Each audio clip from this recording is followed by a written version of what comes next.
is a return from a customer. From the sound of it, they weren't able to perform the key relearn. So I've got the module they return, Pat's ring, a key, a Senkit key to learn, and a gauge cluster. Right now you can see the theft light is blinking rapidly, which means that this thing is not currently programmed. So I'm going to start forward software. It's going to get to the 10-minute lockout, and I'm going to have to wait on that.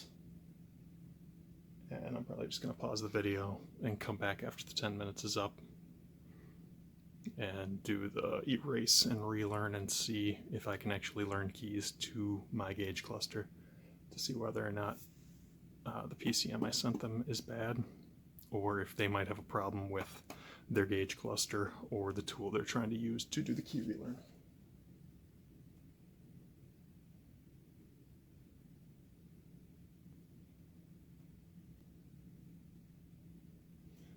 Alright, almost to the Pat's menu.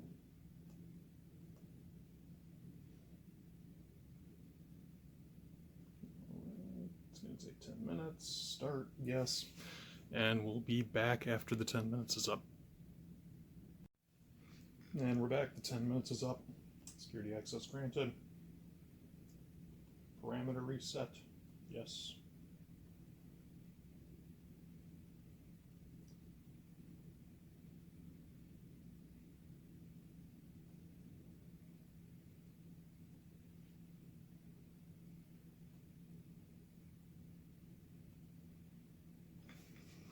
Turn the ignition off, disconnect the tool, wait 10 seconds, and then key on for 3, and then the Senkit key on for 3, and both should be paired at that point.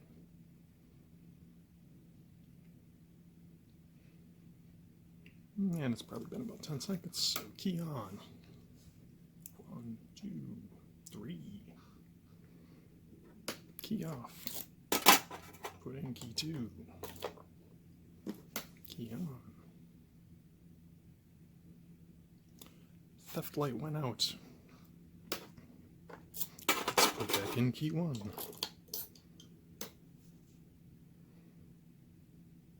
Theft light went out. At this point, both of these keys are learned. So the buyer most likely had a problem with their gauge cluster, the wires going to or from that are on the data bus, or the tool they use to try to do the parameter reset and key erase and relearn.